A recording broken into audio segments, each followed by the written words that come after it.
Adriana Escobar, la gerente del club, a Cristina Ramos, la directora del Centro de Interacciones, y a Jaime Andrés García, que también nos ha colaborado muchísimo en toda la que es la preparación de esta charla. Nosotros realmente, como todo en la vida, tiene un propósito. Nuestro propósito al compartir con ustedes nuestra experiencia en estos tiempos tan complejos, como mencionaba Adriana, es tratar de demostrarles, es el propósito, de que aún en las situaciones difíciles y complejas como las que se están viviendo, siempre pues hay una posible salida.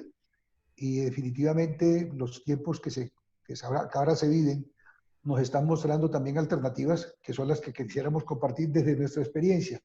Y cuando hablamos de nuestra experiencia, y sin extenderme demasiado, aquí lo que se reúne, lo que juntamos, es la experiencia, en el caso mío, en el tema de empresas y muy particularmente en la empresa en la cual en su momento lideré en un momento complejo de recuperación o de reorganización empresarial como fue Alquería, y comparto esta experiencia para mostrar las lecciones que nosotros aprendimos y que se pueden compartir.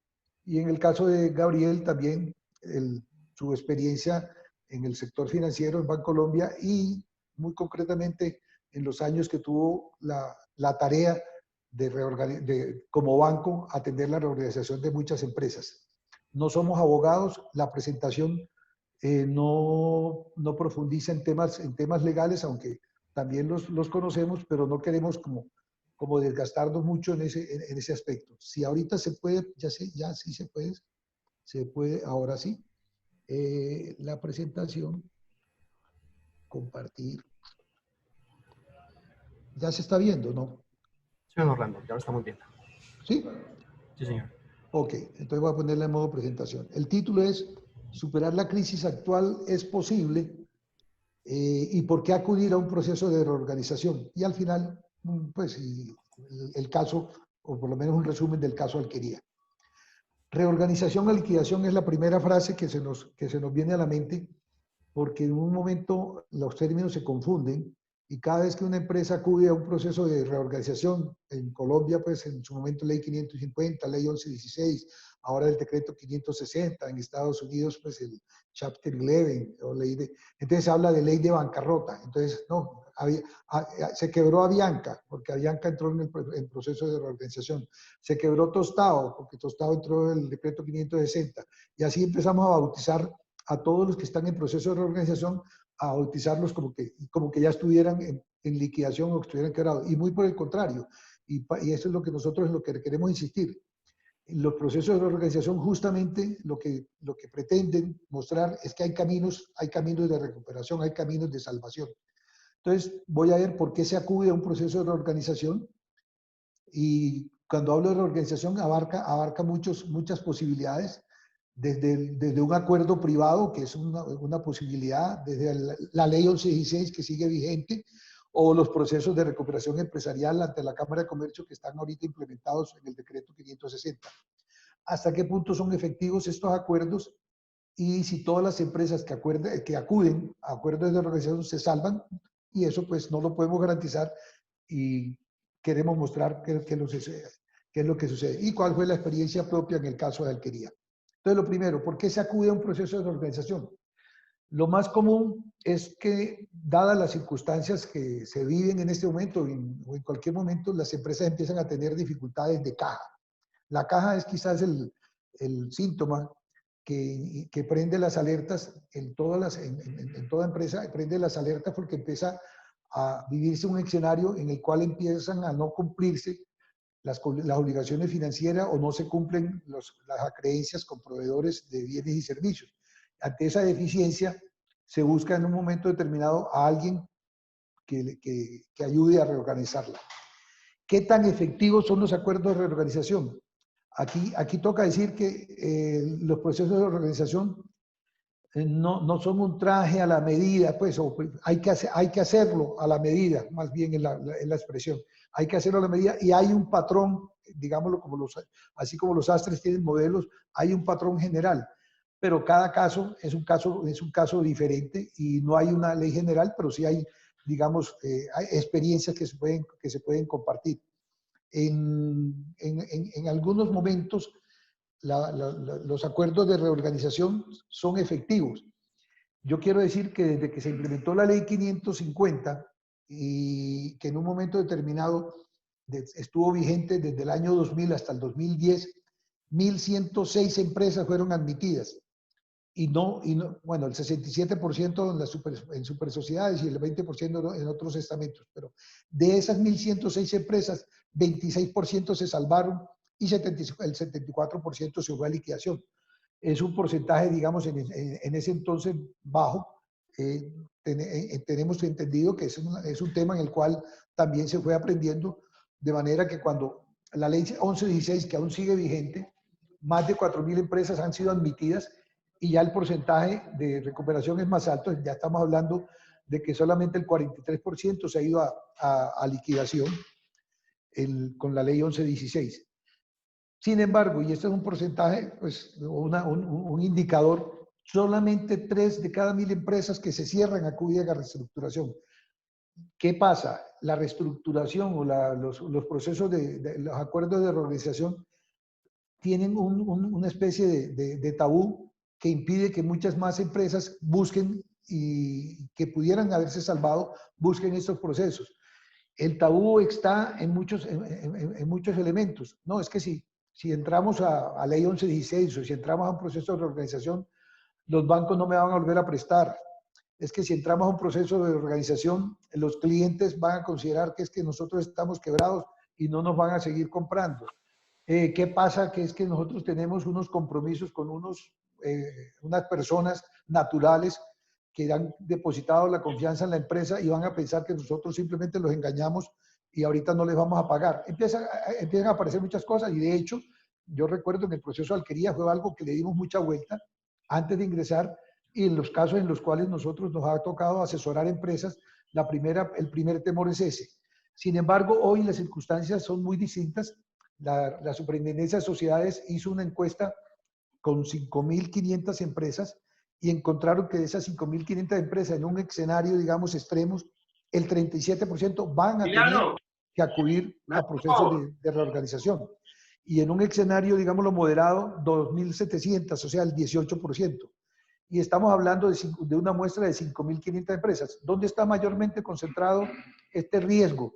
En las empresas pequeñas, en las micros, en las empresas pequeñas, medianas, entre las micros y las empresas pequeñas hay 4.500 de las 5.500 de la muestra.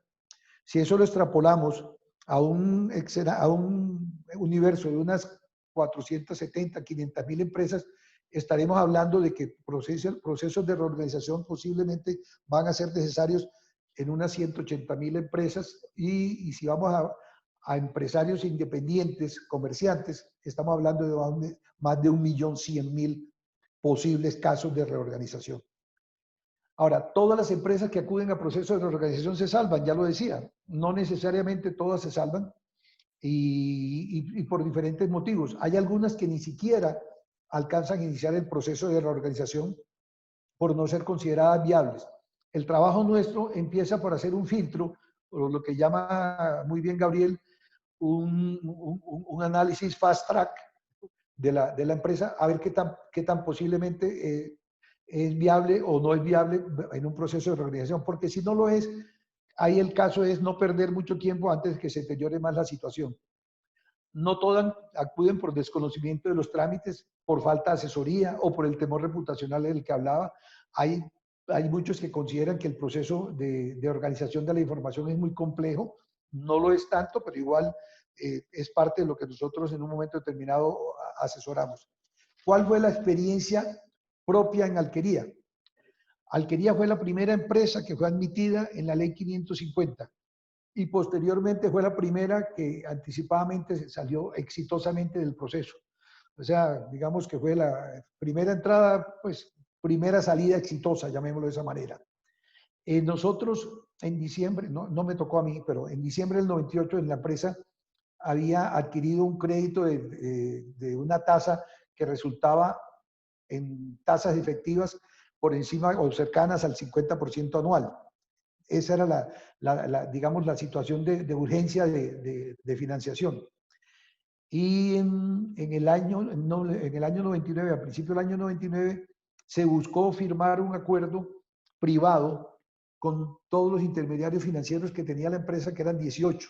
Había 18 entidades financieras y el acuerdo que se buscó era que se pudieran llevar los créditos a un plazo de 5 años con un interés del TTF más 8. Sin embargo, esto no fue posible porque, por ejemplo, algunos de los acreedores, y en este caso el de la tasa del TTF más 16, no aceptó ingresar en el proceso. Entonces, ese acuerdo tenía que reestructurar una deuda entre la deuda que se tenía y la deuda que se adquiría cercana a los 31.000 millones, 32.000 millones, para una empresa que en el 98 vendía o facturaba 67.000 millones. Estamos hablando de que casi el 50% de las ventas estaba en deuda y tenía una pérdida en el año 98 de 8.400 millones. El acuerdo privado no fue suficiente. Había, pues, como les digo, límite, pues, deudas que estaban en el límite de usura y bueno, y cuando yo acudía a cada uno de los intermediarios a solicitarle, pues, que renegociáramos, nos pedían que nos pusiéramos de acuerdo todos, que cuando yo tuviera a todos filados, cada uno cedía. Eso no era posible. Filarlos a todos no era posible y entonces nosotros estábamos en un entorno económico muy grave. Las tasas de interés, para quienes lo recuerdan, estaban cercanas, pues por encima del 40%, cercana al 40% efectiva en el periodo en que estábamos negociando. La tasa de evaluación también estaba en unos niveles muy altos para una empresa que tenía algunos de sus insumos y casualmente el insumo que generó el mayor problema del cual hablaba, el cual él obligó a esa tasa tan alta, era importado. Entonces se juntaba todo, se juntaba tasa de evaluación, altas tasas de interés y una contracción en el mercado que daba la rentabilidad con el producto que fue en un momento determinado bloqueado por cuenta de la crisis. El 30 de diciembre del 99 se expidió la ley 550 y en las anécdotas que no me puedo extender porque después le quito el tiempo a Gabriel, pero sí debo decir que es que nosotros el año 99 lo terminamos con un embargo de las cuentas por cuenta, perdón la redundancia, del acreedor que nos tenía amenazados y que cada diciembre embargaba las cuentas antes de la vacancia judicial para bloquearnos hasta que se reabrieran los juzgados al año siguiente. En ese escenario apareció el borrador de la ley 550 cuando salíamos a vacaciones y el abogado de la compañía, un abogado que con una gran vocación, digámoslo, financiera, me compartió el borrador y me dijo, Orlando, yo creo que aquí está la salvación nuestra. Vamos a ver cómo con la ley 550 podemos negociar lo que no hemos podido negociar con acuerdos privados y podemos atajar a ese acreedor que nos tiene tan amenazado. La empresa se consideraba pues, como una empresa viable, como se dice, mientras el enfermo se alimente, el enfermo se salva y, digamos, las ventas no se habían caído con mucha dificultad para pagarle a proveedores y a acreedores en general. Y teníamos que protegernos de esa posible injusta demanda. Yo narraba o contaba en esa época que estábamos como cuando uno lo está persiguiendo algún ladrón y uno corre y se entra en alguna de estas tiendas o esos algunos bodegas que tienen la reja metálica y uno baja la reja metálica y por la rendija alcanza a ver al que lo venía persiguiendo y dice, perdóname, ya estoy aquí en piedra, espérese que yo voy a negociar el tema por la ley 550. Había que buscar una fórmula definitiva, la solución de los créditos Finagro. En el año 99 fueron intervenidos el Banco Andino y el Banco del Pacífico. La empresa tenía créditos de segundo piso con ambos y había que buscar una solución porque esos créditos quedaron casi que en un limbo y lo que he repetido, no se había logrado un acuerdo total en la rebaja de las tasas de interés y encontramos que en la ley 550 eso sí era posible, porque no se requería el 100% de las acreencias, sino por lo menos negociar una mayoría de la cual voy a hablar a continuación. Entonces la ley 550 se convirtió en una oportunidad. Finalizadas las vacaciones ya la teníamos estudiada, nos preparamos y el 9 de febrero fuimos la primera empresa admitida en ley 550. Nos demoramos hasta el 1 de diciembre para firmar el acuerdo. El acuerdo tenía 6 meses de plazo, pero por fortuna nuestra también hubo un problema con con la DIAN como cosa rara, que no había conciliación con la DIAN, y eso prolongó la etapa de negociación hasta que el 1 de diciembre se firmó un acuerdo por 5 años que iba hasta el 1 de diciembre del 2005. En enero del 2005, o sea, en el año en que finalizaba el acuerdo, ya las circunstancias eran tan favorables que quisimos negociar anticipadamente la salida de la Ley 550 y para ello acudimos a la banca, que ya nos tenía confianza, y buscamos en un crédito sindicado a 7 años, bullet, para de pronto los términos no son tan técnicos. En un crédito sindicado nosotros convocábamos a una especie de bajasta a que todos los intermediarios financieros nos cotizaran lo que nosotros necesitábamos, que era 30.000 millones, y bullet, de manera que durante todo el periodo de los 7 años no hubiese que amortizar capital, sino todo al final, lo cual en ese momento nos soñábamos con que a los 7 años volvíamos a acudir a otro crédito bullet y el crédito se volvía, digamos, permanente. Fue tan bueno la circunstancia que recibimos propuestas por más del 200%, por más de 100.000 millones de los 30.000 que necesitábamos, y eso nos permitió escoger a los que mejores condiciones ofrecían. La circunstancia mejoró de tal manera, y esto es lo que de alguna manera también queremos compartir y estimular a los que hoy en día están en esta circunstancia. Las circunstancias mejoraron de tal forma que nosotros ya en el 2003, o sea, antes de finalizar el periodo de la Ley 550, ya estábamos en aquello que era el 50% de las ventas, en las deudas, ya estaba llegando al 16%. Y en 20 años, para hacer lo que era antes y lo que era después, o lo que fue después, en 20 años, del 98 al 2018, miren lo que cambió. Teníamos ventas, se tenían ventas por 67.000 millones, ya en el 2018 las ventas estaban cercanas al billón, o sea, 15 veces las ventas que había en el 98. En el sector lechero se mide el tamaño por los litros diarios procesados. Se procesaban 170.000 litros de leche y ya en el 2018 eran 8 plantas con más de 1 millón de litros diarios. 8 plantas porque en medio de todo ya nos sentimos grandes y salimos de compras y compramos varias empresas, entre ellas en Medellín Lácteos, en San Martín, lo que es Pasamar. Habían 350 colaboradores vinculados. En el 2018 se habla de un tamaño de 3.300, de los cuales 2.700 son directos.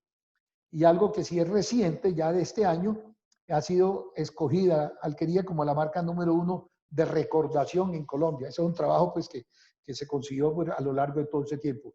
En conclusión, la reorganización logró transformar Alquería.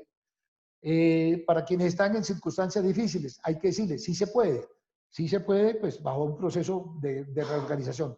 Lecciones aprendidas, y con esto rápidamente termino para darle paso a Gabriel. Las negociaciones deben ser gana-gana, no aprovecharse de la situación, y en esto insisto yo, que esto fue clave en la negociación con la banca. Nosotros no quisimos aprovecharnos. En ese entonces hubo una empresa del sector textil que negoció un acuerdo de 30 años. Nosotros que conocimos de eso dijimos, no, nosotros 5 años son suficientes, de hecho fueron más que suficientes. Y no tampoco vamos a buscar DTF menos 2, no, vamos a buscar una tasa que sea de conveniencia para ambas partes. La caja es clave, no se puede descuidar la caja, tanto por la optimización de ingresos como la reducción de egresos. No abandonar la calidad. Nuestro producto era un producto alimenticio, no se podía abandonar la calidad. El consumidor final no podía percibir que por estar en un proceso de reorganización se estaba sacrificando la calidad. Se trabajó en fortalecer la marca. Ese logo que alcanzamos a ver, ese logo apareció, digamos, durante la etapa de vida de la Ley 550, porque encontramos que también había que renovar la marca. Los incendios no se apagan con gasolina. Hay que tener cabeza fría al tomar decisiones en épocas de crisis, porque se puede uno equivocar y agravar la situación. Esto como ingeniero yo lo digo pues para nuestros ingenieros, ecuaciones de más de una incógnita solamente en el álgebra. Uno no puede pretender que vamos a arreglar de una vez la situación financiera, la situación de personal, la marca, el mercado. No. Vamos por partes. No todo se puede conseguir al mismo tiempo. Dios, al crear el mundo, se gastó 7 días y ha podido decir en el primer día, hágase la luz, las estrellas, el sol, la luna, todo de una. No, se gastó 7 días, el 7º día descansó. Nosotros también después tuvimos la oportunidad de descansar cuando las circunstancias estaban ya solucionadas. Todo el equipo aporta. Esto no es una tarea de un solo hombre. Si hoy estoy aquí yo hablando de las circunstancias como líder que fui del proceso, no, todo eso fue toda una tarea de un equipo que incluía la parte legal, la parte financiera, la parte comercial. Hay que jugarle políticamente a la estrategia de votos. En esto quiero insistir porque esto es vigente. Y hoy con la 1116, con el decreto 560, sigue siendo vigente. Como en cualquier elección, qué pena aprenderle a los manzanillos políticos, pero como en cualquier elección hay que trabajar la estrategia de votos. Hay que saber antes de llegar al acuerdo con qué votos se cuenta. Y para ello nosotros seleccionamos dentro del sector financiero aquellos que en un momento determinado, por su tamaño, por su afinidad, por sus circunstancias, cualquiera que ella sea, iban a ser definitivos en la votación. Y además teníamos la oportunidad de incluir también acreedores internos dentro de la votación, bien sea laborales o bien sea incluso los mismos socios que nos permitían en su momento y que bajo ciertas condiciones se puede ahorita. Y nosotros antes de llegar al acuerdo ya lo teníamos votado, de manera que no tuviéramos sorpresas en la votación, sin abusar, porque cuando, como digo desde el principio, gana, uno puede conseguir esos votos. Las oportunidades hay que aprovecharlas, como fue la ley 550. Los modelos empresariales no funcionan mejor si son más complejos. Simple. Nosotros nos montamos desde ese momento en algo simple, paso a paso, que en otra charla podemos ampliarlo, pero lo que quiero decir es, el proceso de recuperación de la empresa fue paso a paso. Por bien que nos vaya, no nos sintamos ricos. Esta tentación, sobre todo en empresas familiares, esta tentación existe. No, que ya listo, llegamos al acuerdo, ahora somos ricos, volvamos a gastar, volvamos a invertir en el cuadro, en el carro, en el apartamento. No. No olvidemos las lecciones aprendidas en la crisis. Y hay un último punto en el cual yo me atribuyo pues la paternidad. Qué pena que yo no fui Sansón, pero sí la ley de Sansón. Y esa ley de Sansón, que parece extraña que figure en un tema de esto de lecciones empresariales, esa ley de Sansón me sirvió mucho, nos sirvió mucho, y en cada uno de los procesos en los cuales me toca asesorar, bien sea de 1116 y ahora en 560, la vuelvo a recordar. ¿Y cuál es la ley de Sansón? La ley de Sansón, y me voy a remitir a las escrituras dicen que un día los jefes filisteos se reunieron en el templo para ofrecer un sacrificio a Yahvé por haberlos puesto en manos de sus enemigos. Llamaron a Sansón para que Sansón los entregara a ellos y a las 3,000 personas. El israelita Sansón pidió al joven que lo estaba llevando que por favor lo dejara entre las columnas que sostenían el edificio para poder descansar. Sansón invocó a Yahvé: Yahvé, te lo suplico, acuérdate de mí. Dame la fuerza una vez más y de un solo golpe me vengaré de todos los filisteos. Haciendo fuerzas sobre las columnas y exclamó: muera yo con los filisteos. Y el edificio se vino abajo de tal forma que mató a más personas de las que él había matado durante toda su vida. Posiblemente pensarán los que me están escuchando que esto no tiene nada que ver con la presentación, pero esa era la frase que yo les repetía tanto a las entidades financieras como a los proveedores, que en unos momentos como estos de crisis pretenden apretar mucho más. Entonces yo les decía: tranquilos, le aplico la ley de Sansón: mueran Sansón y todos los filisteos. Si ustedes me ayudan, si ustedes colaboran, si ustedes no me aprietan, vamos a vivir y vamos a vivir todos. Pero si lo que pretenden es apretarnos más allá de lo que podemos nosotros responder, mueran Sansón y todos los filisteos. Y ahí sí no va a haber empresa, no va a haber quien les pague, no va a haber la posibilidad de que recuperen su dinero. Con esta ley de Sansón le doy paso, que yo creo que tengo que hacer algo, que es dejar y darle el paso a Gabriel para ganar tiempo y poder tener tiempo para las preguntas. Ya Gabriel, ya puedes montar.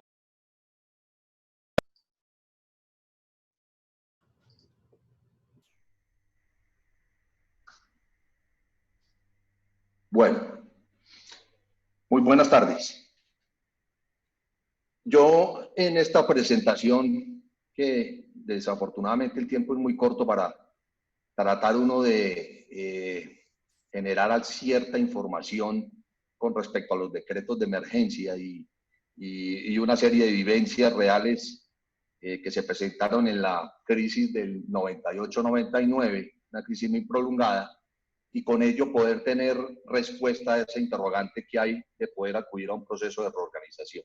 Como lo dijo Orlando, nosotros no somos abogados, tenemos obviamente que estar un poquito empapados de estos temas legales, con la venia de los abogados y con el respeto, vamos a tratar de hacer esto lo más simple posible en un lenguaje muy común para las personas que nos están escuchando, se lleven al menos al cierre de esta charla esa información, que por lo menos sepan a qué pueden acudir, qué existe en el mercado, cuáles han sido esos decretos emitidos de parte del gobierno nacional en el estado de emergencia económica y que contribuyen y ayuden a la solución que necesitamos en los momentos tan complejos que estamos atravesando.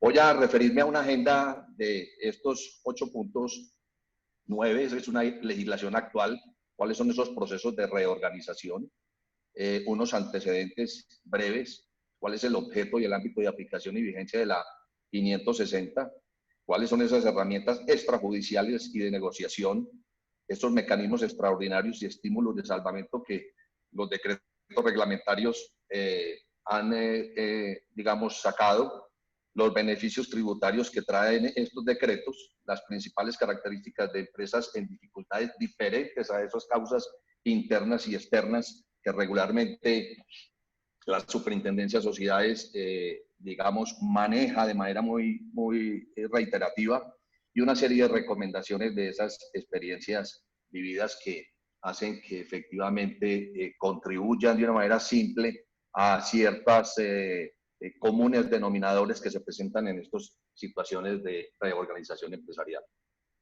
La legislación actual, hoy nos estamos enfrentando a dos escenarios. Hay una legislación permanente que fue antes del mes de abril, una vez se inicia el proceso del COVID-19, se da una legislación transitoria por parte del gobierno nacional y a través de la Superintendencia Financiera, que es el regulador, digamos, de una manera muy proactiva, a través de las circulares 7 y 14, comienza a dar instrucciones para que efectivamente el sistema financiero y el empresariado colombiano tomen una serie de medidas que por lo menos ayuden y contribuyan a lo que se ve venir de manera muy rápida, dada la situación tan compleja que se presenta de la noche a la mañana. Esa legislación permanente es lo que se bien conocen la gran mayoría de la gente, que es la ley 1116 o ley de insolvencia o de reorganización empresarial. Tiene tres aspectos o abarca tres aspectos fundamentales, que son todos los procesos de reorganización empresarial a través de la Superintendencia de Sociedades, los procesos de liquidación judicial y la insolvencia transfronteriza de aquellas compañías o grupos económicos que tienen obviamente pues un alcance a nivel internacional. Y está también dentro de esa legislación permanente la ley 1564 del 2012, que es un proceso de negociación de deudas, personas naturales no comerciantes. Digamos, ahí está enfrascado el marco regulatorio de los temas de reorganización. Y viene una legislación transitoria, una vez en las últimas semanas del mes de marzo, el gobierno nacional a través de la Superintendencia Financiera emite la circular 7 y 14 con el fin de que los empresarios con los acreedores financieros lleguen a unos acuerdos de manera muy rápida y muy simple para evitar que esas carteras se queden vencidas y por otro lado también darle una ayuda significativa a lo que se preveía que iba a ser una situación de iliquidez, sobre todo en el tema del sector empresarial. Esas circulares 7 y 14, digamos, se emiten y de inmediato la banca asimila dichas circulares y procede de manera inmediata casi de manera automática a darle la ayuda que necesitan los empresarios. Para que tengan una idea, en digamos, primera encerrona o primera etapa, producto del COVID-19, la banca alcanza a prorrogar operaciones de 209 billones de pesos. Eso equivale más o menos a un 36-38% de la cartera total de la banca. Lo que significa eso es que efectivamente, digamos, de manera muy rápida y diligente, el empresariado y la banca asimilan dichas circulares en aras a empezar a proteger lo que se veía venir de manera mucho más crítica de la cuenta.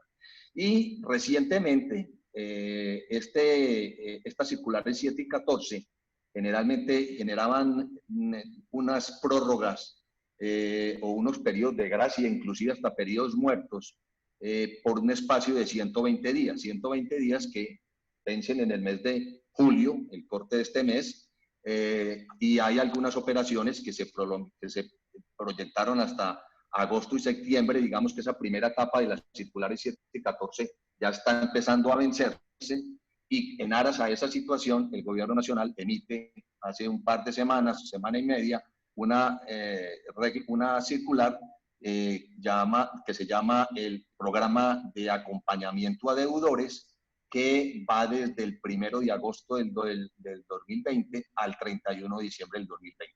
Y ahí lo que les está diciendo al sistema financiero es, señores, ya tuvimos una primera etapa en esas circulares 7 y 14, donde no teníamos un escenario claro, un panorama muy oscuro, no había, digamos, absolutamente nada que revisar porque estábamos, digamos, cerrados en su totalidad.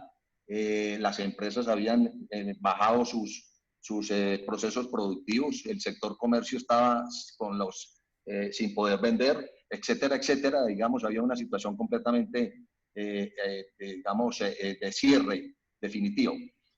Con este programa de acompañamiento a los deudores, ya le dice el regulador al sistema financiero, ahora que más o menos se tiene alguna información un poco más, digamos, certeza, con una información un poco más, digamos, confiable, a pesar de que no todos los sectores económicos están reactivados. Ya hay una serie de sectores que han venido ya empezando a operar de manera un poquito más diligente, pero todavía falta muchísimo por empezar.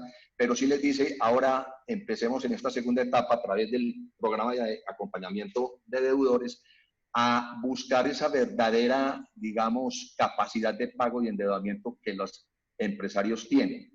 De manera que le dice, aquí ya, digamos, esa etapa de prevención que teníamos culmina y viene ya una etapa de estructuración muy bien de esos, digamos, acuerdos iniciales de deuda que se tenían y que seguramente van a ser modificados a través de este decreto y que en el segundo semestre tendrán que operar de esa manera.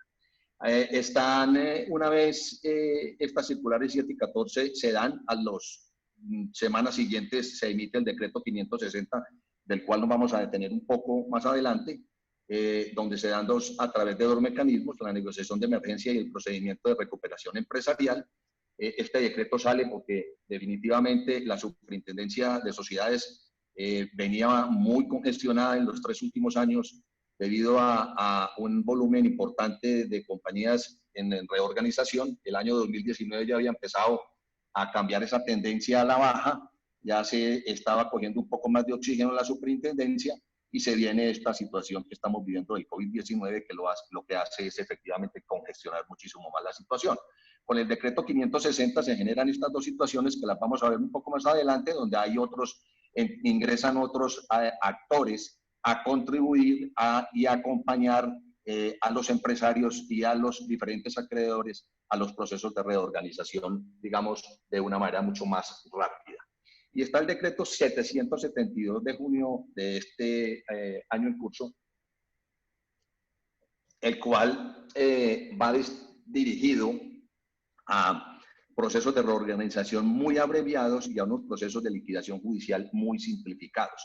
Y esto está específicamente emitido para las pequeñas y los microempresarios, que efectivamente no tienen, digamos, la suficiente paciencia de los procesos un poco engorrosos en la Superintendencia de Sociedades a través del decreto 1116 y que a través de este decreto 762 lo que busca es ser mucho más ágil y mucho más expeditos en proveer a estos empresarios de una manera mucho más simple de la que no estaban acostumbrados a hacer. ¿Qué antecedentes quiero mencionarles en aras a tener ahí una serie de información que nos sirva de aquí en adelante? Los empresarios se debaten entre la angustia, la incertidumbre y la esperanza, pero no nos podemos quedar ahí, hay que actuar. La economía está en total hibernación, hay una crisis temporal muy profunda y de magnitudes muy grandes que aún falta totalmente por dimensionar. Ya lo decía ahora, hay algunos sectores que a partir del mes de junio comenzaron su proceso de reactivación, pero recuperar esos niveles que se traían en el año 2019 y al corte del 2019, que venía dándose un crecimiento del Producto Interno Bruto muy importante, pues va a tomar un poco más de tiempo para poder llegar a esos nuevos niveles. La economía está, como les dije, en hibernación, va a alcanzar niveles de deterioro superiores al final de la década anterior.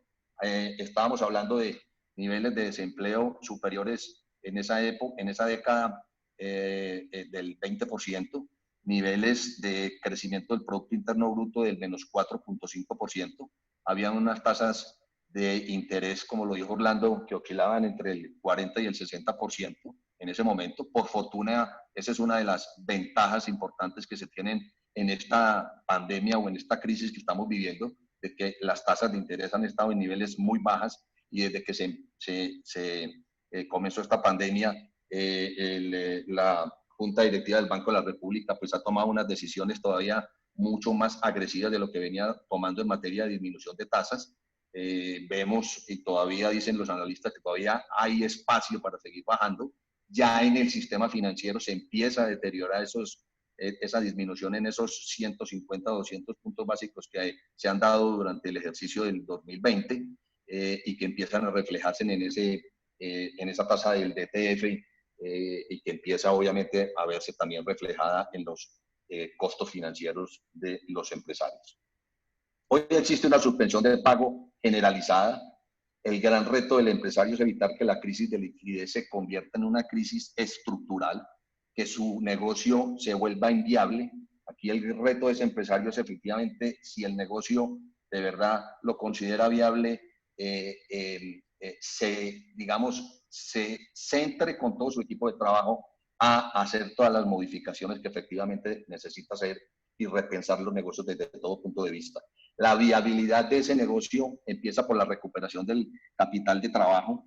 Y aquí cuando se habla de esa recuperación del capital de trabajo, no puede ser única y exclusivamente recostada en el crédito de las instituciones financieras. Llega el momento en el cual, si el negocio es viable y el empresario confía en su negocio, también tiene y puede existir la posibilidad de inyectarle el capital de trabajo que la compañía requiera para poder acudir mucho más rápido a todas esas, digamos, estrategias de recuperación que se requieren. Es responsabilidad de cada empresario movilizar sus equipos de trabajo hacia el logro de esos objetivos comunes. Ahí no hay otro espacio distinto a liderar, reconstruir, repensar el negocio y darle continuidad al mismo. Seguramente que va a tomar tiempo. Estas crisis, yo creo que a las generaciones en que estamos no nos había tocado, y por lo que estamos viendo y por lo que se ha venido proyectando, seguramente va a tomar un periodo de tiempo bastante significativo para poder alcanzar los niveles que veníamos obteniendo en el cierre del 2019. Las medidas adoptadas por el gobierno ayudan, pero no son la solución total. Hay que seguir buscando opciones desde todo punto de vista y cabe la posibilidad de que hay algunos escenarios en los cuales es mejor tomar medidas distintas, por agresivas o por duras que sean, y no sentarnos a esperar a que las situaciones demoren más de la cuenta. Los procesos concursales están establecidos para los empresarios que lo necesitan. Para eso salen estas medidas y quiero hacer, digamos, mención a lo que en el caso de Orlando y yo particularmente somos muy conscientes de que antes de acudir a alguno de estos procesos concursales o de reorganización empresarial. Y como lo decía Orlando, cada uno de los empresarios hay que construirle un traje a la medida, porque todos, absolutamente todos, tienen características muy distintas cuando llegan a estos escenarios de insolvencia, y por ende tenemos que sentarnos a revisar uno a uno con unas condiciones no estándar, sino con unas condiciones hechas cada una a la medida de cada uno de los empresarios. Y quiero recalcar esto es porque somos más amigos antes de llegar a unos escenarios de reorganización, buscar a toda costa acuerdos privados siempre que efectivamente se puedan resolver. Las medidas son temporales, ya lo decíamos en el tema del marco legislativo, unas son fijas y seguirán siendo, digamos, el común de la legislación, y estas temporales que van obviamente la 560 hasta el año 2022, abril de 2022, y la 774 va hasta el junio del 2022, son líneas, medidas que requieren, digamos, que el empresario sea muy consciente que no va a tener esa serie, digamos, de oportunidades que se presentan diferentes a lo que se venía dando en los escenarios de una ley 1116 o de reorganización empresarial. Recientemente escuchamos una charla con el regulador, y una de las situaciones que hacía mucho énfasis era de la importancia de esa funcionalidad del sistema financiero. Esa funcionalidad que debe estar en equilibrio. Esos usuarios en materia de depósitos y usuarios en materia de crédito, ahí tiene que haber una combinación muy perfecta. En la crisis del 98-99, y que se prolongó también al inicio de los años de la década actual, el sistema financiero, como lo dijo también Orlando en su presentación, ya se habían generado una serie de intervenciones y de bancos liquidados, y por ende había una desconfianza en su momento muy grande de parte del sistema financiero y de los usuarios con el sistema financiero. En estos momentos, por fortuna, y lo explicaba de una manera muy precisa y dada, yo diría inclusive, y haciendo un reconocimiento al regulador porque ha manejado esto de manera muy proactiva, hay una confianza total en el sistema financiero. Hoy inclusive los depósitos en la banca, que son del orden de unos 490 billones de pesos, se han mantenido inclusive con tendencia al alza. Los certificados de depósito a término, de pensar aún en una situación como la que estamos viviendo, que se deberían haber desinflado, hoy por el contrario, los indicadores de renovación se han incrementado con respecto a lo que venía antes del COVID-19. Y eso lo que refleja es la confianza que tienen los usuarios en el sistema financiero. Y como bien se sabe, es la columna vertebral para que las economías funcionen como deben funcionar. Nos podemos haber abocados a una corrida masiva de depósitos, que buena parte sucedió en esa cierre de esa década anterior. En este caso en particular no ha sucedido, por el contrario, como les decía antes, ha venido creciendo los depósitos y la confianza en el sistema sigue de manera muy importante. Y esa misma confianza y esa funcionalidad de que hablábamos del sistema financiero también debe ir acompañada de esa oferta de crédito. Obviamente, la banca tiene que, digamos, extremar medidas.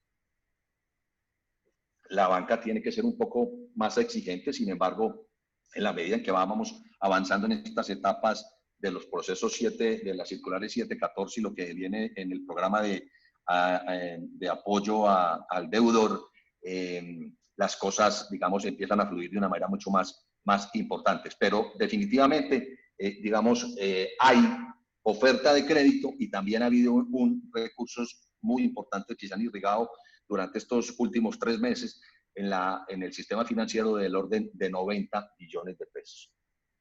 En marzo 17 se dan los decretos 7 y 14, que van hasta julio 31 de este año, y que son unas medidas transitorias y de choque, y a partir del 1 de agosto nace el programa de acompañamiento al deudor, que ya les expliqué más o menos de qué se trata, y es una segunda etapa que después de los vencimientos de las circulares 7 y 14, y simplemente lo que busca es revise muy bien con el empresario, señor banquero, la capacidad de pago y endeudamiento, y estructure muy bien el negocio que hoy tiene usted con él para que efectivamente proyecte muy bien el negocio, a pesar de que todavía faltan un poco de información y de claridad sobre la dimensión del problema que estamos atravesando.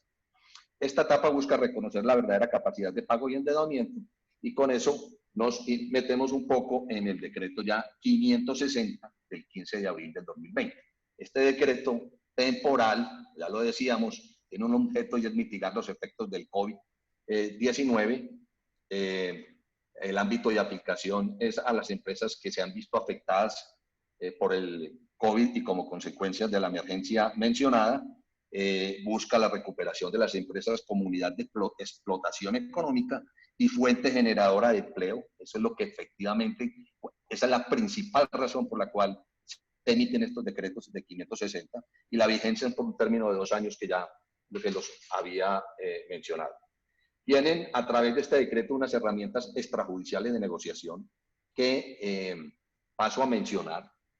La primera es una negociación de emergencia, la cual, digamos, es una negociación directa entre el deudor y el acreedor. El término de duración son 3 meses después del aviso de iniciación, y ese aviso de iniciación, una vez los empresarios presenten los requisitos mínimos exigidos para este proceso de negociación de emergencia, son en los días contados para que efectivamente se le dé el visto bueno y se apruebe esa, solicitud. El competente es la Superintendencia de Sociedades.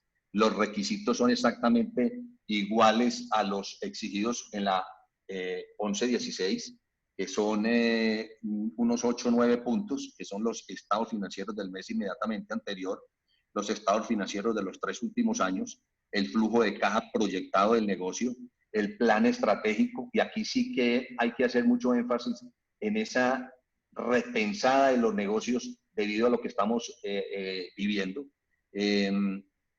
Las razones que llevaron a la crisis, que seguramente todas coinciden con esta situación del COVID-19 y no hay otra justificación diferente. Los proyectos de calificación y graduación de créditos, que son unos formatos pedidos por la Superintendencia de Sociedades para dejar registrados todos las diferentes clases de acreedores, y el proyecto de derechos de voto que le corresponden a los diferentes acreedores y a los acreedores internos, que son los accionistas de las sociedades.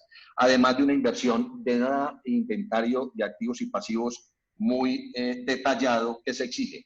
Una vez dados esos requisitos, los deudores afectados por los decretos de emergencia y las autorizados en el marco de la ley 1116 tienen acceso a esta negociación de emergencia, y se suspenden los procesos ejecutivos de restitución, permiten aplazar gastos administrativos y permiten acuerdos parciales de una o de varias categorías.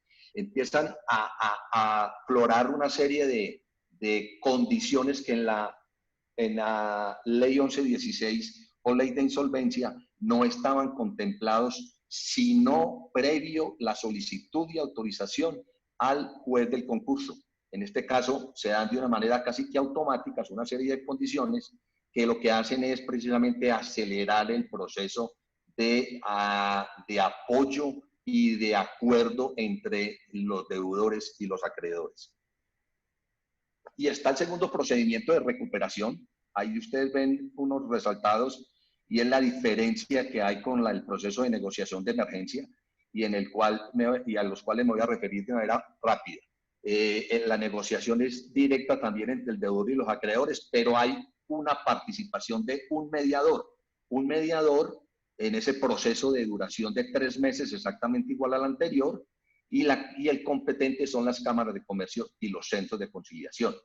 Cuando les decía hace un momento que las superintendencias de sociedades, a través de los escenarios de reorganización ley 1116, se encontraban bastante congestionadas en los últimos 3 años, y apenas en el año 2019, segundo semestre, ya venía un cambio de tendencia a la baja, y se estaba empezando como a a oxigenar para ser mucho más eficientes y más rápidos y evitar esos 20 meses que se demoraba más o menos un proceso de insolvencia en la Superintendencia de Sociedades.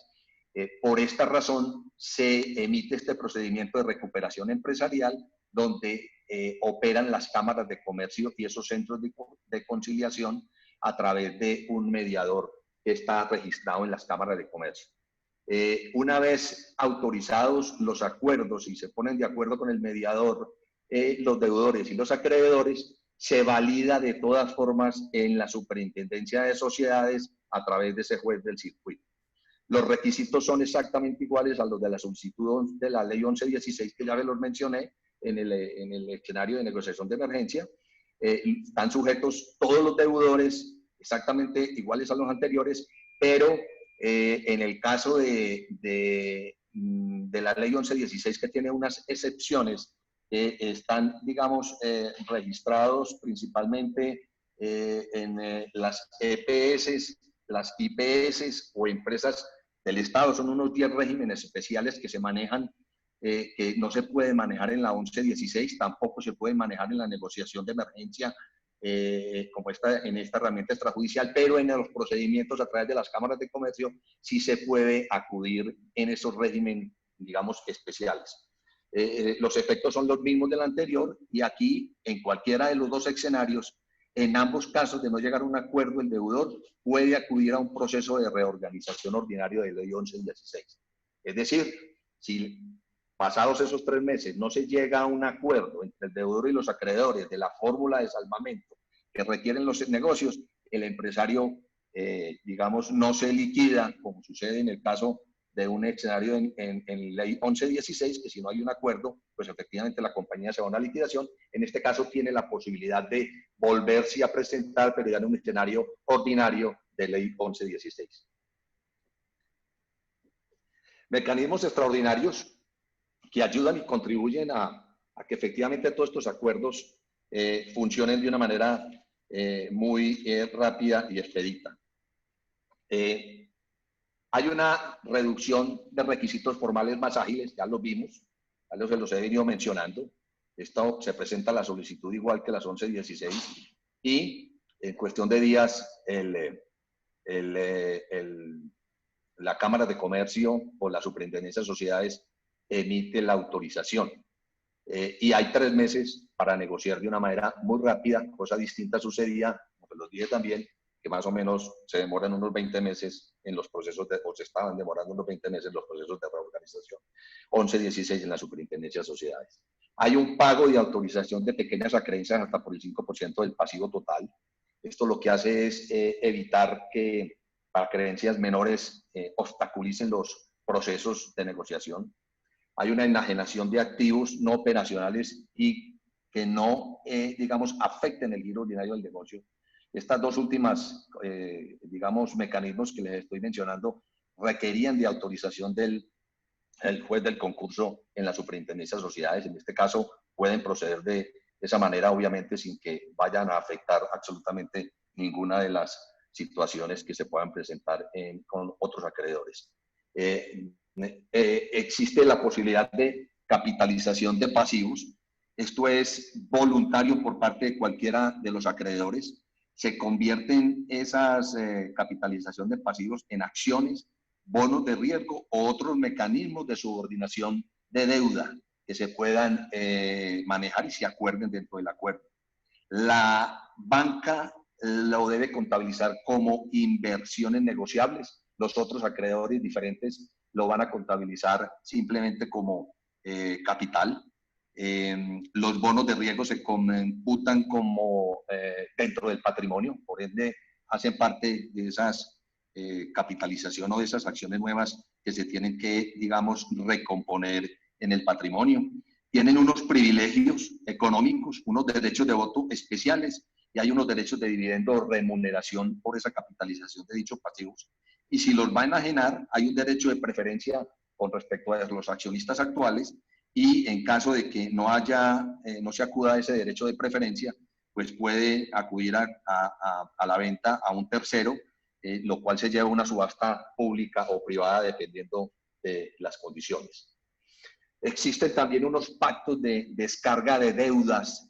Estos ejercicios o estos mecanismos, tanto el de capitalización como los pactos de deudas y los pactos de deuda sostenible, se alcanzaron a manejar en la ley 550 en el año 99.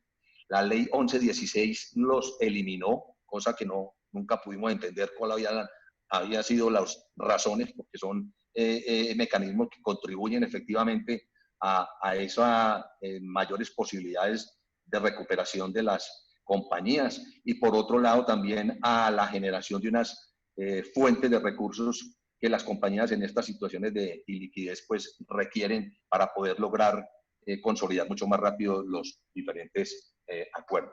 Estos pactos de descarga de deuda se dan cuando el pasivo es mayor que la valoración de la empresa en marcha. Ese exceso es lo que se puede descargar de las deudas y debe estar contemplado dentro del acuerdo de manera muy clara. ¿A través de qué? De la valoración técnica, de estar aprobado por el 60% de los acreedores externos, se excluyen los internos que son las acciones y la participación de los accionistas y se incluyen las compañías o pasivos vinculados. Y hay una tercera razón que no afecta los derechos laborales, no se pueden afectar los derechos laborales ni los pensionales ni alimentos de menores en caso que existan, o acreedores garantizados no se pueden ver afectados ni vulneradas sus, ni vulneradas esos derechos. No hay ninguna contraprestación a los accionistas actuales de esos excesos de capital, de esos excesos de deuda que se capitalizan, y hay una nueva estructura de capital que se debe reconsiderar una vez esos excesos se capitalizan. Están los pactos de deuda sostenible, solo aplican para los acreedores financieros. Es la deuda que la compañía puede pagar, busca la reestructuración o el reperfilamiento de la deuda. La idea es que la situación financiera que tiene la compañía y requiere y se le hace un cálculo de cuál es esa deuda que verdaderamente puede atender en un periodo de tiempo X o Y, lo que busca precisamente es hacer viable ese acuerdo y dejar un pasivo sostenible que va a tener unas condiciones muy particulares. Se requiere el 60% de aprobación por parte de los acreedores financieros y se materializa cuando el deudor emite y entrega a esos acreedores los títulos que representan dichas, capitalizaciones que no van al patrimonio, sino que van como inversiones temporales, porque la banca obviamente no puede hacer ese tipo de capitalizaciones que la ley no se los permite. Hay unos incentivos a los acreedores adicionales que otorguen también recursos frescos o financiación a los deudores y les dice, entre el inicio y la confirmación del acuerdo, que es un periodo de tiempo muy corto, los acreedores pueden tener acceso a créditos. Tienen un tratamiento, esos acreedores que acompañen a esos empresarios, tienen un tratamiento especial, se vuelven muy privilegiados, casi con unos gastos administrativos con prelación de pago inmediata. Si no se consigue el deudor esa financiación, puede acudir a solicitarle, puede acudir al juez y solicitarle una autorización para que le permita otorgar garantías sobre activos que tiene la sociedad y no tiene ningún gravamen. Si no tiene esos, pero tiene hipotecas en segundo grado que se pueden otorgar, lo puede también conseguir a través de esas hipotecas en segundo grado. También existe la posibilidad de que hipotecas en primer grado las pueda compartir con el consentimiento de ese acreedor en primer grado. Obviamente queda subordinado al respeto y al cubrimiento de ese primer acreedor.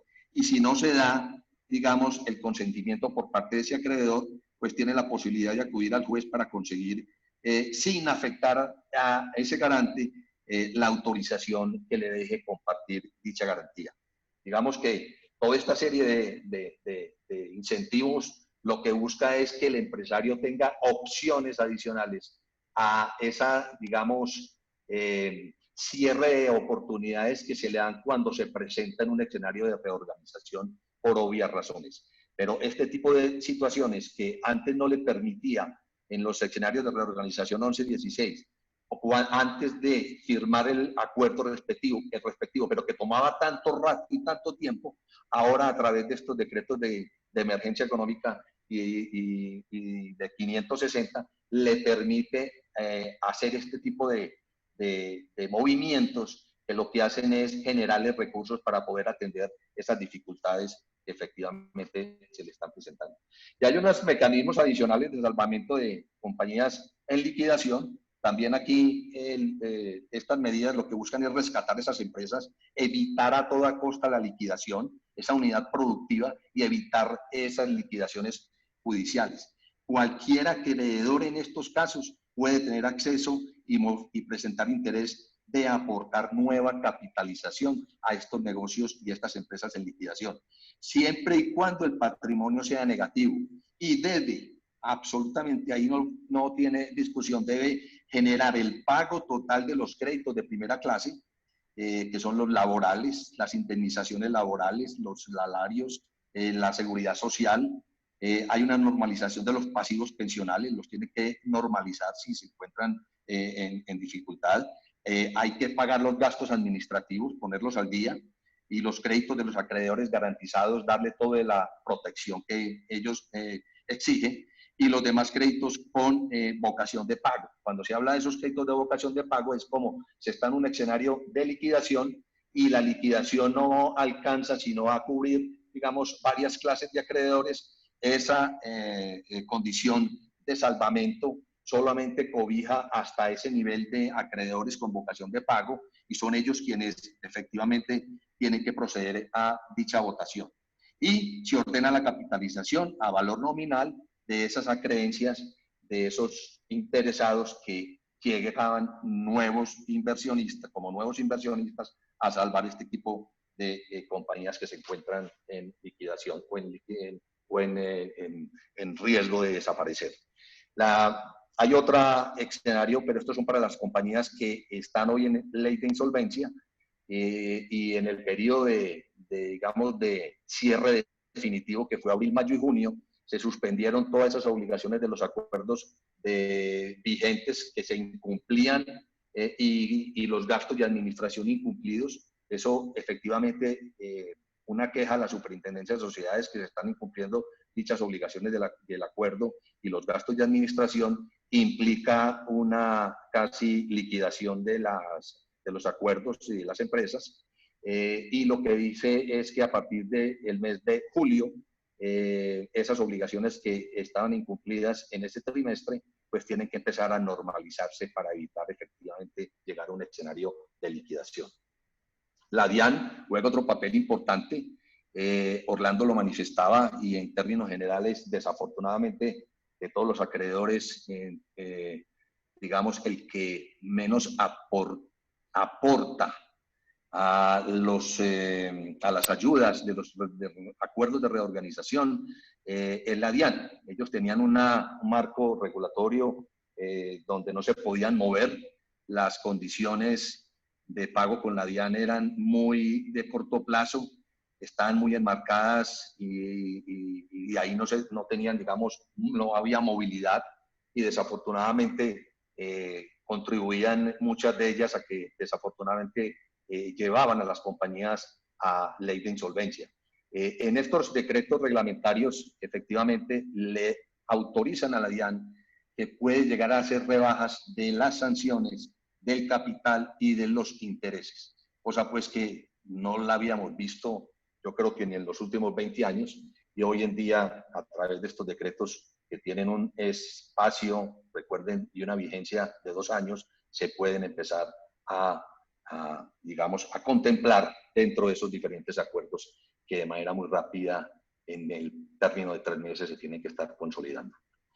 Hay una serie de beneficios tributarios, ya muy rápidamente para terminar. Las empresas admitidas en todos estos procesos de reorganización, hay unos beneficios de retefuente hasta el 31 de diciembre del 2020, no están sometidas a retención ni autorretención en la fuente a título de impuesto sobre la renta.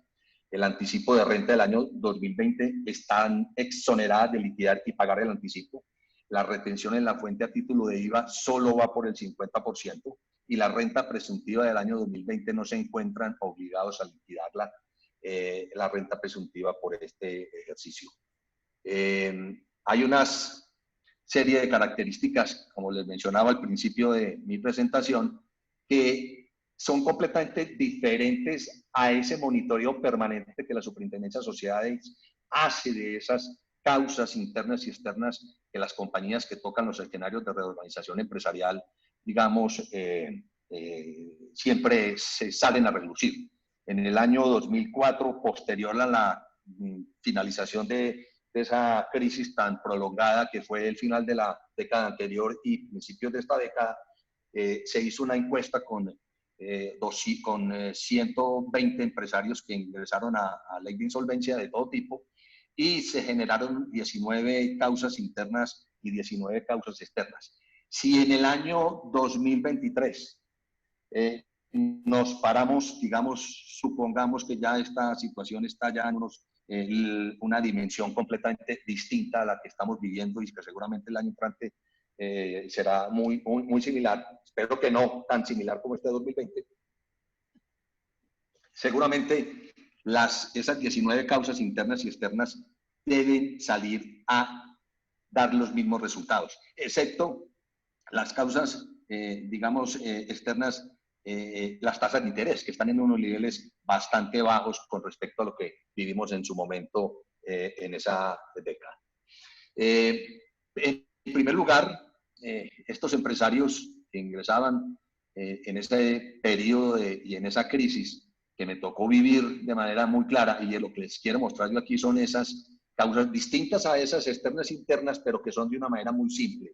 Es, digamos, el día a día de que el empresario tiene allá dentro de su rol en sus negocios, y lo que se presenta es, inicialmente se encuentra uno, es el temor a enfrentar esos empresarios a la banca, a los proveedores y a la DIAN, cuando tienen unos escenarios de iliquidez y necesitan acudir a algunos procesos de reorganización. Se presenta una debilidad contable en la gran mayoría de estas compañías y principalmente las sociedades familiares, las pymes. Hay una debilidad en las áreas de control. Se acudía a deuda con terceros de manera muy onerosa antes digamos, el estrés y la presión que tienen cuando hay una situación de estas, pues acuden a estos terceros sin medir las consecuencias ni desde el punto de vista de gasto financiero ni desde el punto de vista de repago de las obligaciones, y lo que hacen obviamente es generar mucho más dificultades a los procesos que se pueden organizar de una manera distinta. Llámese en acuerdos privados o acuerdos de reorganización. Se acuden a financiación con la fuente de recursos más costosa que la DIAN. Desafortunadamente, esto no es, digamos, una regla general que no se haga. Esto puede ser una fuente de financiación, pero no puede ser reiterativa, no puede ser permanente, o tiene que ser esporádica, porque el costo es casi raya pues con la usura.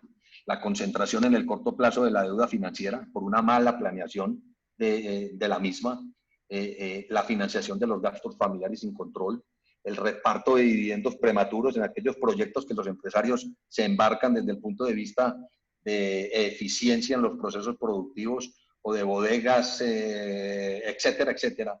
Y lo que hacen es que no maduran muy bien esos proyectos y empiezan a endeudarse, sobreendeudarse para repartir dividendos futuros que efectivamente no han logrado contemplar ni todavía saben muy claro cuál ha sido ese retorno sobre esas inversiones que se han realizado. El sobregiro recurrente, y hay un déficit permanente en cuenta corriente. Esta es otra de las alertas permanentes y es el común denominador. Y este es muy similar a lo que yo les manifestaba con respecto a esa fuente costosa de la DIAN. El sobregiro es exactamente similar, guarda las mismas características, no puede ser reiterativo ni de manera frecuente.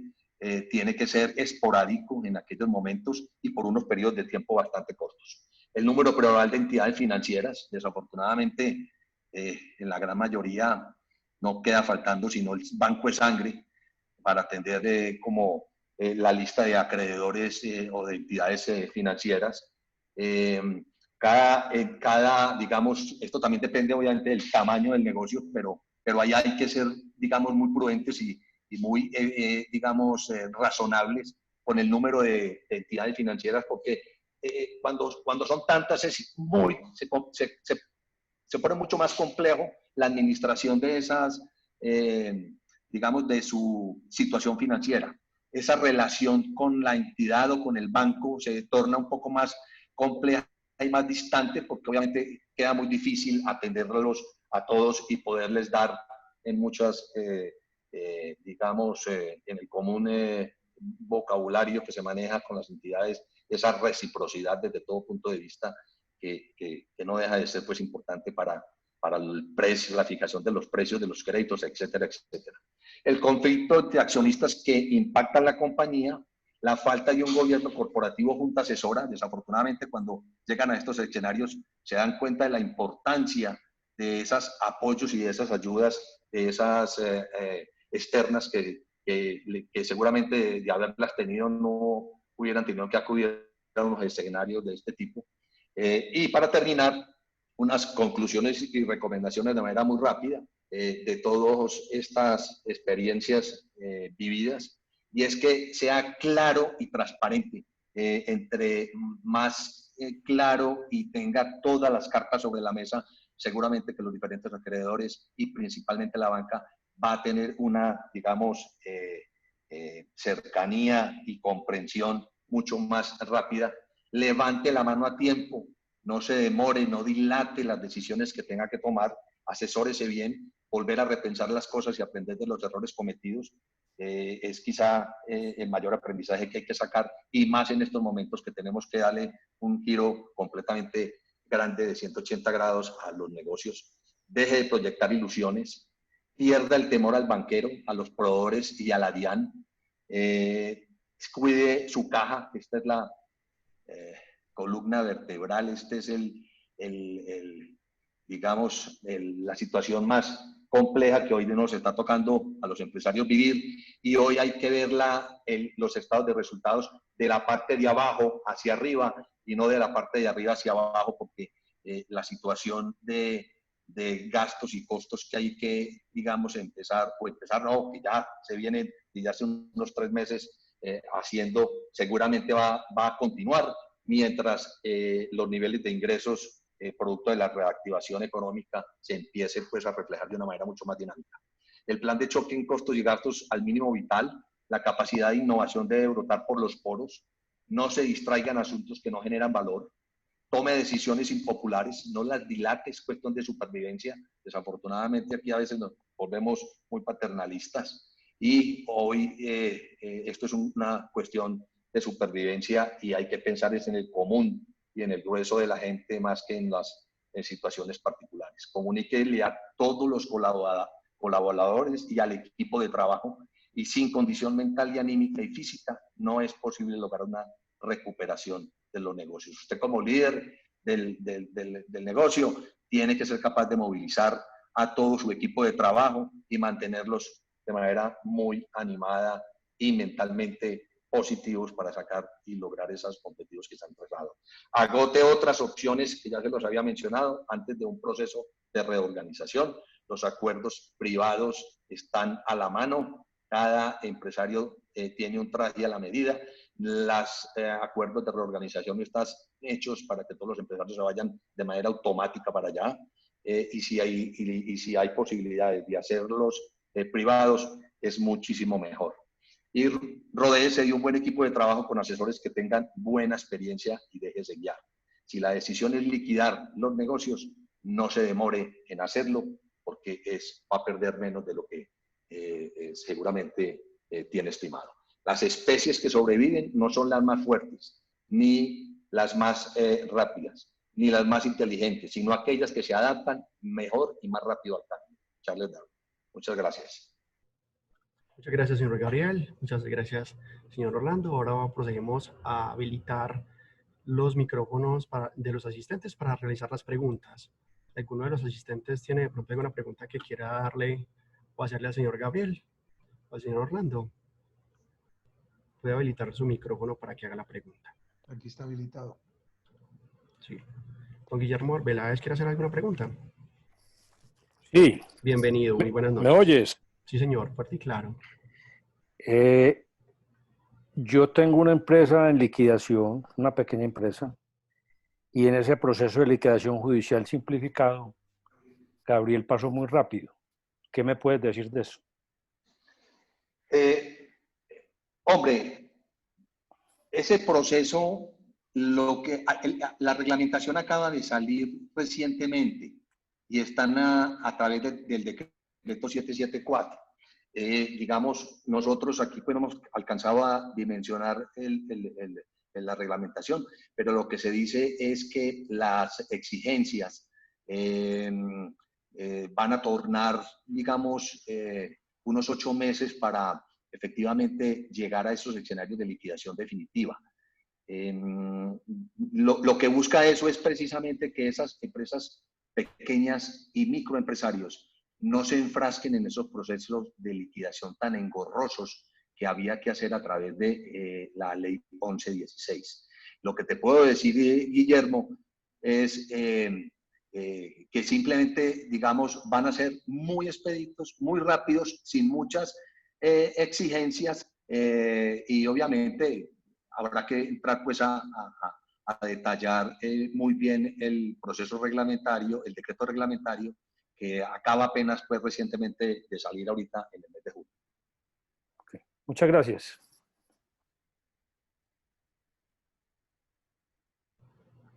Con mucho gusto, don Guillermo. ¿Alguna otra persona quiere hacer alguna pregunta adicional?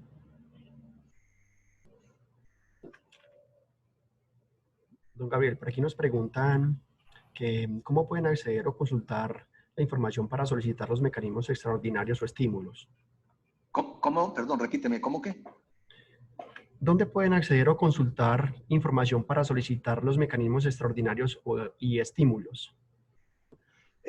No, a través del decreto está claramente definido. Si te metes al decreto 560 de abril del 2020, ahí está claramente definido cada una de esas herramientas y todos esos mecanismos. Ahí está explicado. Sí, Gracias. o también lo que podemos hacer es efectivamente pues hacerles llegar esa información a través del correo nuestro, nos escribe y le hacemos llegar esa información pues que la tenemos pues ahí muy clara.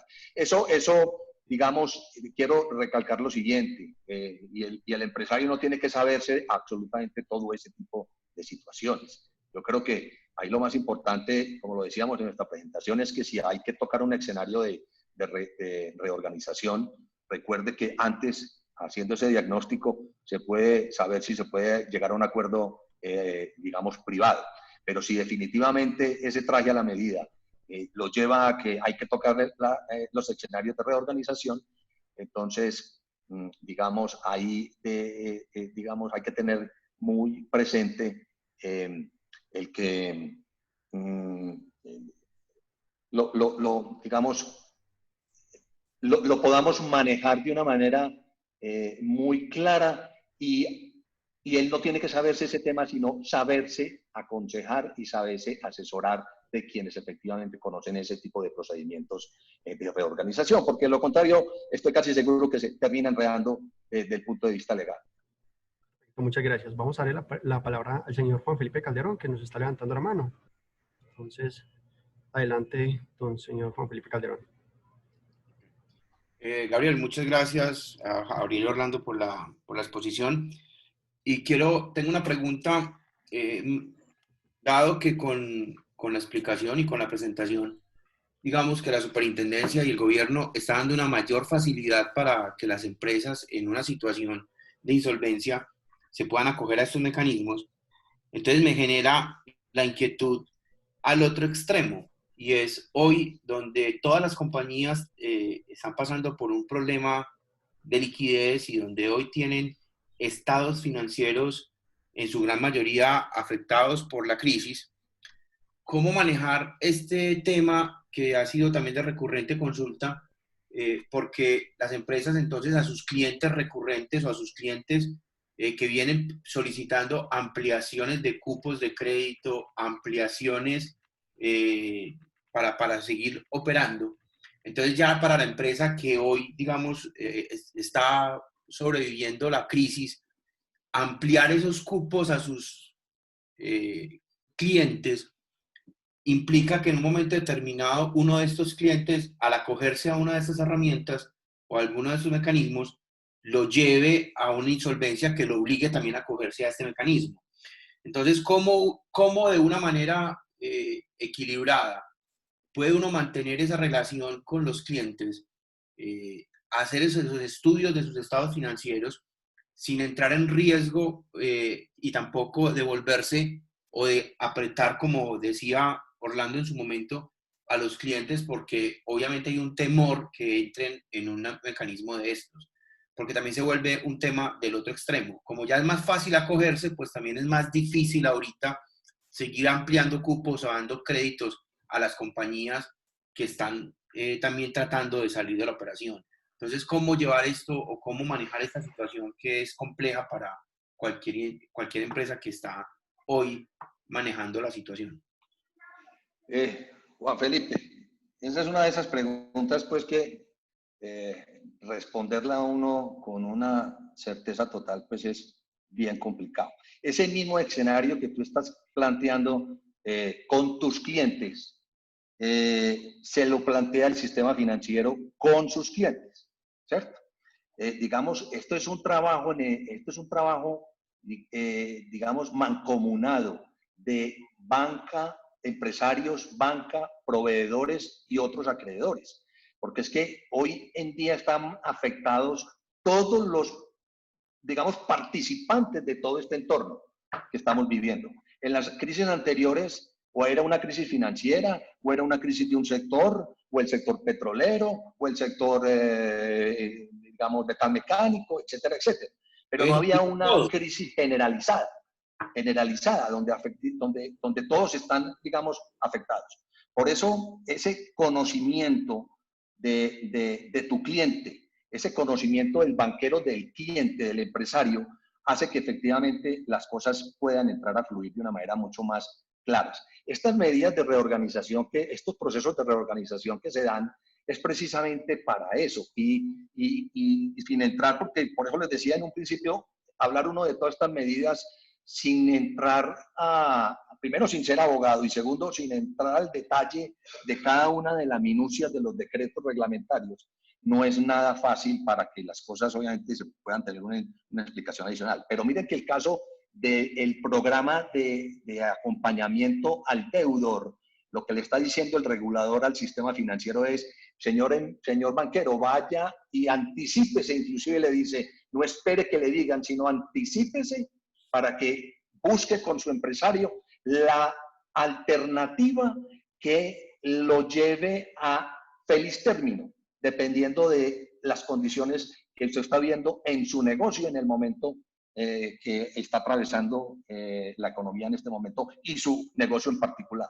Entonces, esa misma pregunta, tú como empresario te tienes que hacer con ese cliente al cual le vas a despachar X mercancías adicionales, pero tienes el temor de que dicho empresario también de pronto coja esa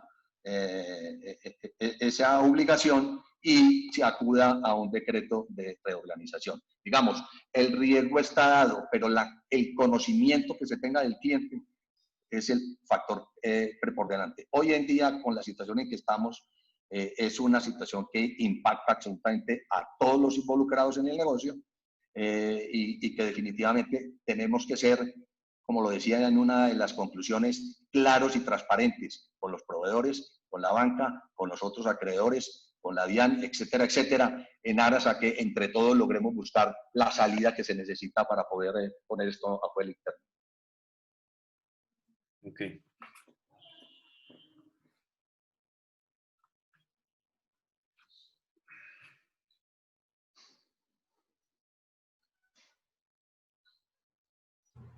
Gracias, señor Gabriel. ¿El señor Orlando quiere hacer alguna intervención para el final, para hacer el cierre?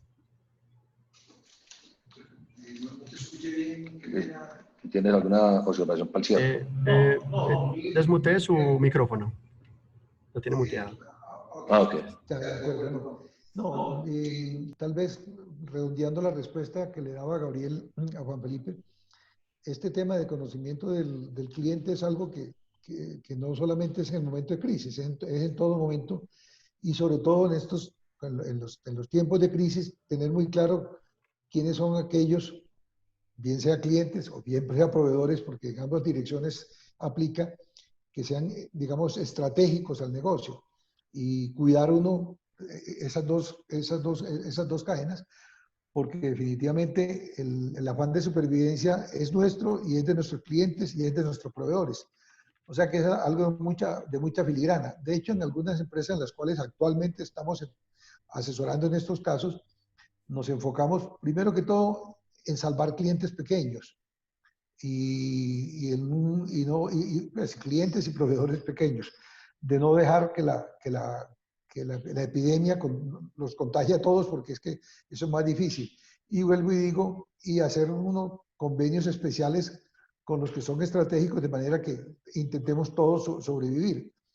De hecho, esos clientes que en un momento determinado pueden estar pensando en acudir a estos procesos y que nos afecten a nosotros como empresa, muy seguramente en algunos casos, y lo digo por experiencia, lo que les está faltando es alguien que los asesore y les indique cómo antes de, como lo ha insistido Gabriel en toda la charla, antes de acudir a procesos de reorganización, se busquen acuerdos privados que nos permitan seguir operando a todos. Perfecto, muchísimas No sé, gracias. Jaime, si hay más. No, no tenemos más preguntas. Muchas gracias a todos por su participación. Señor Gabriel y señor Orlando, muchas gracias por compartir sus conocimientos y De todas experiencias maneras, con nosotros. Jaime, Cuénteme. ahí quedan nuestros correos y totalmente desinteresadamente, si a alguien le queda alguna pregunta que no se pudo, no se pudo hacer dentro de este foro, con muchísimo gusto en nuestros correos estamos dispuestos a responder y a colaborar en lo que se pueda. También la presentación va a ser reenviada a todos Así los es. que estuvieron presentes, o sea que esto no termina en este momento, seguimos estando atentos a poderlos ayudar. Sí, no, muchísimas gracias y claro que sí, les estaremos enviando a sus correos electrónicos las presentaciones del webinar y bueno, una feliz noche para todos. Muchas gracias. Gracias. Hasta luego. Muchas Hasta gracias. luego. Gracias, hasta luego a todos y muchas gracias.